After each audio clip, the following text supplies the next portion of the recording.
In his commentary to V'di Zahav, Rashi quotes from the pasuk in Hosea, V'kesef hirbeti la v'zahav, asu l'baal. Rashi utilizes this pasuk in support for his interpretation to the words V'di as die, an abundant amount, to the point where the people came to Moshe and told him enough. And unfortunately, this abundance of wealth led to the making of the egel. The V'dai caused the Zahav.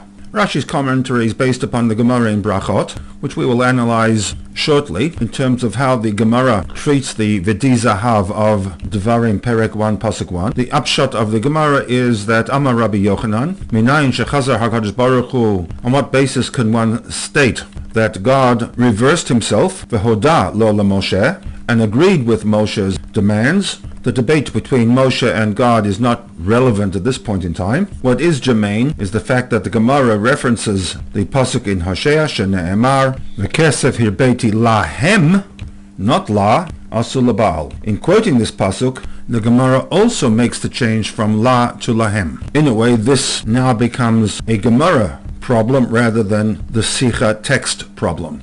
A further complicating factor is that the Rashi, as quoted in the Chumash Torah Tmimah, has lahem rather than la in the proof text from Hosea. I would like to suggest that we do not have here a lack of precision, and that furthermore, the full depth of the Rebbe's Sichot can be appreciated only when one studies the footnotes alongside the text. In this case, the lahem issue is addressed with a lengthy footnote, footnote number 2. In that footnote, the Rebbe maintains that despite the fact that the wording of the text is la in the singular, majority of the printed editions of Rashi's commentary references the pasuk in the plural, lahem. In the words of the footnote, Kein hu b'ketav yad, the plural form lahem can be found in the written original version, Oberov Hatufusim, and also in majority of the printed editions. Af shebekatuv, despite the fact that the text itself states hirbeti la singular. This change reinforces a position that when quoting from textual sources, Rashi will very often alter the source wording to reflect the thrust of the commentary, according to the Pshuta Shel Mikra explanation. And therefore, on account of the fact that the topic of the Pasuk is Bnei Yisrael, but in referring to Bnei Yisrael, the metaphor of a prostitute is used, hence the singular. When using this pasuk in its real-time application, where Bnei Yisrael participated in the making and worship